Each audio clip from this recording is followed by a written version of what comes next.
सरसुखाची भाग 16. चला मॅडम जाऊया. लंच ब्रेक झाला आणि प्राची गौरीला म्हणाली. कुठं? गौरी म्हणाली. ऑडिटोरियममध्ये. प्राची म्हणाली. कशाला ग? गौरीचा परत प्रश्न. चल ना यार, तिथं कळणार आहे पुढच्या इव्हेंट्सबद्दल. प्राची म्हणाली. इव्हेंट्स? आता तर गॅदरिंग होणार होतं ना. गौरीला आश्चर्य वाटलं. आपण आता कॉलेजमध्ये आहोत. आता इव्हेंट म्हणायचं. गॅदरिंग काय? बालवाडीत आहोत का आपण? प्राची म्हणाली. तू जा, मला नाही भाग घ्यायचा. गौरी म्हणाली. एक ठेवून देईल, चल चुपचाप. प्राचीनं तिला जवळपास ओढतच नेलं. ऑडिटोरियममध्ये मॅडीच्या समोर मुलींची अक्षरशः लाईन लागलेली होती. हे काय? सगळ्या मुली तिकडे उभ्या आहेत. गौरी प्राचीच्या कानात कुजबुजली. मॅडीच्या नाटकात हिरोईन होण्यासाठी. प्राची म्हणाली. वा म्हणा हिरोईन. गौरीनं तोंड वाकडं केलं. पण तू सगळ्या इव्हेंट्समध्ये पार्टिसिपेट करणार आहेस, कळलं? प्राचीनं गौरीला जवळपास धमकीच दिली. गौरीनं त्यावर नुसती मान डोलवली. ऑडिटोरियममध्ये एकच गोंधळ सुरू होता. मुली मॅडीचं काही ऐकायलाच तयार नव्हतात. तेवढ्यात मॅडी स्टेजवर चढला. सायलेन्स. मॅडी मोठ्यानं ओरडला तसा सगळा गोंधळ शांत झाला.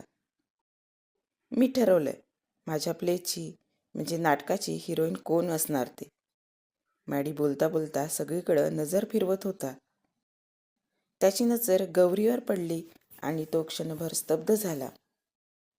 Gauri, first year freshers batch आणि ह्यात कोणताही बदल होणार नाही.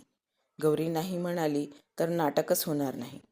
मॅडी म्हणाला आणि बाकीच्या मुलींचे चेहरे पडले. गौरीच्या कपाळावर मात्र घामाचे थेंब जमा झाले. प्राची, मला येत नाही ग ॲक्टिंग वगैरे. गौरी प्राचीच्या कानात खुसफुसली. अगं तुला कोणता IF अवॉर्ड जिंकायचा आहे? चान्स भेटतोय तर करून घे ना. आणि तसंही एवढा हँडसम हिरो असल्यावर नकार देणारी तूच असशील. प्राची परत गौरीच्या कानात बोलली. गौरी काहीच न बोलता तिथून निघून गेली. का ग अशी निघून आलीस? उद्यापासून रिहर्सल सुरू होणार आहेत, मॅडी सांगत होता. प्राची संध्याकाळी हॉस्टेलच्या रूमवर आल्यावर गौरीसोबत बोलत होती. अजिबच जबरदस्ती आहे. म्हणे मी काम केलं नाही तर नाटक होणार नाही. करू नको म्हणावं. उद्या त्याला जाऊन सांगतेच. गौरी चिडली होती. सांग. असंच असतं. ज्याला मिळतं त्याला किंमत नसते. बाकी पोरी मरतात त्याच्यासोबत काम करायला, त्याच्यासोबत राहायला. आणि तुला मौका मिळतोय तर तू नाही म्हण. प्राचीसुद्धा चिडली होती. त्यावर गौरी काहीच बोलली नाही. दुसऱ्या दिवशी गौरी कॉलेजमध्ये पोहोचली. रिहर्सल हॉलमध्ये मॅडी आधीच पोहोचला होता. नाटकात अजून काम करणारे मुलं मुली देखील एक एक करून जमा होत होते. हे घे डायलॉग्स. आधी आपण वाचूनच करणार आहोत. प्रॅक्टिसमध्ये पाठ होऊन जातील. मॅडीनं गौरीच्या हातात स्क्रिप्ट दिली आणि तो तिथून निघाला. Maddy sir. गौरीनं त्याला आवाज दिला. मॅडी सर नाही, नुसतंच मॅडी म्हण. मॅडी म्हणाला. मला नाही आवडत. गौरी म्हणाली. म्हणजे? मॅडी म्हणाला. एवढं चांगलं नाव आहे मल्हार. त्यानं हाक मारायची सोडून हे काय मॅडी वगैरे. गौरीनं बोलता बोलता जीभ चावली. काय म्हणालीस? काही नाही.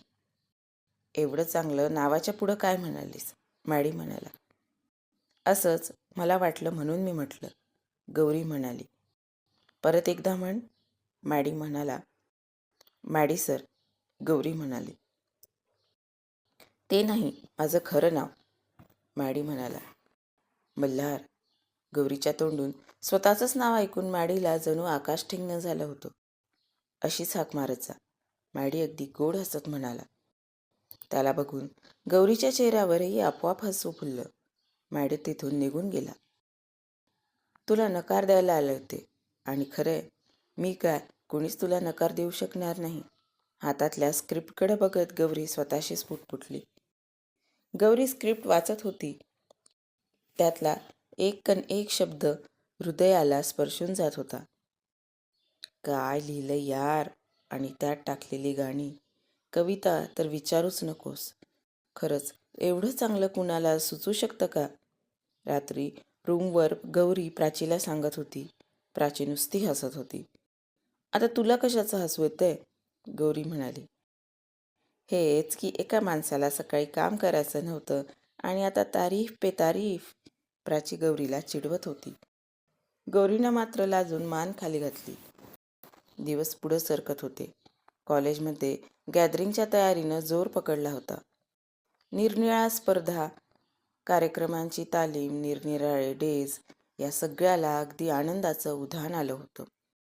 गौरीचं ते मोहक दिसणं, तिचं हसणं आणि कॉलेजमधल्या प्रत्येक इव्हेंटला सोबत असणं मल्हारला सुखावून जात होतं.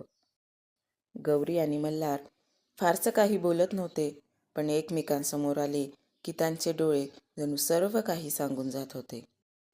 दोघांच्याही मनात प्रेमाचा अंकुर फुटला होता, पण प्रेमाची कबुली मात्र अबोलपणे दिली जात होती. कसा वाटला आजचा भाग? कमेंट करून नक्की सांगा. तुमच्याही कॉलेज डेजच्या काही आठवणी असतील त्याही नक्की सांगा. तोपर्यंत कथेच्या अपडेटसाठी चॅनलला नक्की सबस्क्राईब करा. भेटूया पुढच्या भागात. धन्यवाद.